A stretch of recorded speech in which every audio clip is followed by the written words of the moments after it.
जय हिंद। आज हम लोग पढ़ेंगे 10वें क्लास के इतिहास के पहले पाठ यूरोप में राष्ट्रवाद के बारे में। इतिहास में पहला पाठ यूरोप में राष्ट्रवाद है। आज हम लोग उसी के महत्वपूर्ण टॉपिक्स के बारे में पढ़ेंगे जो हमेशा परीक्षा में आते रहता है, यानी कि VVI टॉपिक हम लोग आज पढ़ेंगे इसमें, इसलिए इस वीडियो को जो है अंतिम तक देखेंगे और समझेंगे। यूरोप में राष्ट्रवाद, यानी कि यूरोप में राष्ट्रवाद के बारे में पढ़ना है। ये राष्ट्रवाद सबसे पहले समझेंगे कि राष्ट्रवाद एक ऐसी भावना है जो एक देश या राष्ट्र के लोगों में भौगोलिक, सांस्कृतिक या सामाजिक परिवेश में रहने वाले लोगों में एकता की भावना होती है। कहने का मतलब यह हुआ कि राष्ट्रवाद किसी भी देश के लोगों में, कोई भी देश हो जैसे भारत हो या और कोई भी देश हो, तो उस देश के लोगों में भौगोलिक मतलब देश के धरती पर जहाँ कहीं भी लोग हो, देश के धरती पर के जहाँ भी निवास करने वाले लोग हो, उस सभी लोगों में सामाजिक रूप से या सांस्कृतिक रूप से एकता की भावना उत्पन्न होगा तो वह राष्ट्रवाद कहलाएगा। जैसे आज़ादी से पहले हम भारतवासी आपस में एकजुट नहीं थे। जब 1857 की क्रांति हुई तो उस समय में आपसी एकजुटता की कमी से हमारा अपना देश आज़ाद नहीं हुआ। कुछ लोग अंग्रेज को सहयोग किए, कुछ लोग विरोध किए, जिस कारण से आज़ाद नहीं हुआ।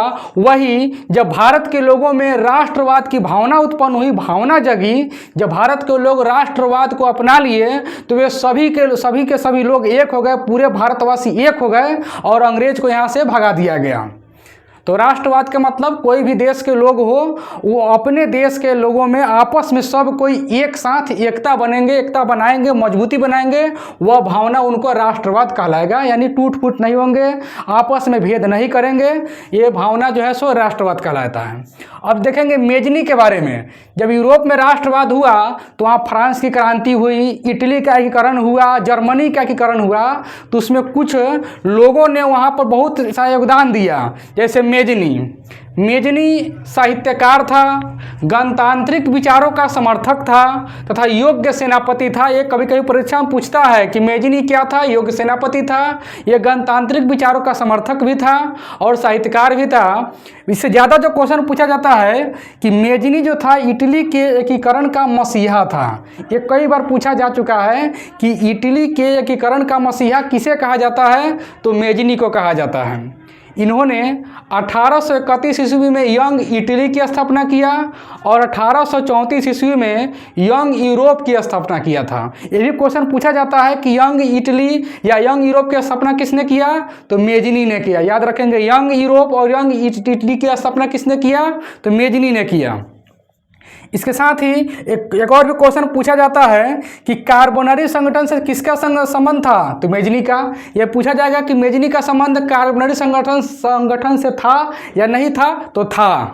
क्वेश्चन पूछ सकता है कि मेजनी का संबंध जो था कार्बोनरी संगठन से था कि नहीं था। यंग यूरोप की स्थापना किसने किया, तो मेजनी ने किया। यंग इटली की स्थापना किसने किया, तो मेजनी ने किया। इटली के एकीकरण के मसीहा किसे कहा जाता है, तो मेजनी को कहा जाता है। अब आगे पढ़ेंगे काउंट काबूर के बारे में। तो काउंट काबूर जो था सो एक सफल कूटनीतिज्ञ और राजनीति था। यानी ये कूटनीति करता था, एक चुंगला का काम करता था और ये राष्ट्रवादी भी था। यह इटली के एकीकरण में सबसे बड़ी बाधा ऑस्ट्रिया को मानता था कि ऑस्ट्रिया जब तक हस्तक्षेप करते रहेगा तब तक ले इटली का एकीकरण नहीं हो सकता है। और विक्टर इमैनुअल ने इन्हें प्रधानमंत्री के पद पर नियुक्त किया था। ये क्वेश्चन कई बार आ चुका है कि काउंट काबूर को प्रधानमंत्री के पद पर किसने नियुक्त किया था, तो विक्टर इमैनुअल ने किया था। या विक्टर इमैनुअल ने किसे प्रधानमंत्री के पद पर नियुक्त किया था, तो काउंट काबूर को नियुक्त किया था। यह भी क्वेश्चन पूछा जा चुका है। अब हम लोग उसके आगे पढ़ें गैरीबाल्डी के बारे में। तो गैरीबाल्डी पेशे से नाविक तथा कुशल सेनापति थे। कई बार परीक्षा में आ चुका है कि गैरीबाल्डी पेशे से क्या थे, तो नाविक थे। याद रखेंगे, गैरीबाल्डी पेशे से नाविक थे। नाविक का मतलब जो नाव चलाने का काम करते हैं, और कुशल सेनापति थे। इन्होंने लाल कुर्ती का गठन किया। कई बार क्वेश्चन आ चुका है कि लाल कुर्ती गठन किसने किया, तो गैरीबाल्डी ने किया। लाल कुर्ती गठन किसने किया, तो गैरीबाल्डी ने किया। इन्हें इटली के एकीकरण का तलवार कहा जाता है। इटली के एकीकरण का तलवार किन्हें कहा जाता है? तो गैरिबाल्डी कहा जाता है। और इटली के एकीकरण का मसीहा या भगवान मेजनी को कहा जाता है। और तलवार गैरिबाल्डी कहा जाता है। ध्यान रखेंगे, इटली के एकीकरण का तलवार गैरिबाल्डी कहा जाता है। लाल कुर्ती गठन गैरिबाल्डी ने किया था और ये पेशे से नाविक थे। उसके आगे हम लोग पढ़ेंगे बिस्मार्क के बारे में। यह प्रख्यात राष्ट्रवादी और कूटनीतिक था। ये भी जो था से बहुत ही मशहूर राष्ट्रवादी था और कूटनीतिक भी था। इसका कहना था कि जर्मनी का एकीकरण वे जनता के द्वारा नहीं होगा, वो राजाओं के द्वारा होगा। और इसका जन्म जो था सो 1815 ईस्वी में हुआ था। ये भी देख लेंगे। इसने जर्मनी के एकीकरण के लिए रक्त और लौह नीति का अवलंबन किया। ये सबसे इसका महत्वपूर्ण टॉपिक है कि रक्त और लौह की नीति का अवलंबन किसने किया? तो बिस्मार्क ने किया। ये कई बार पूछा जा चुका है। बिस्मार्क क्या था? तो कूटनीतिक था, ज़्यादा ये पूछा जाता है। बिस्मार्क राष्ट्रवादी तो था ही, साथ में बहुत बड़ा कूटनीतिक भी था और इसने रक्त और लौह की नीति को अपनाया जर्मनी के एकीकरण कराने के लिए।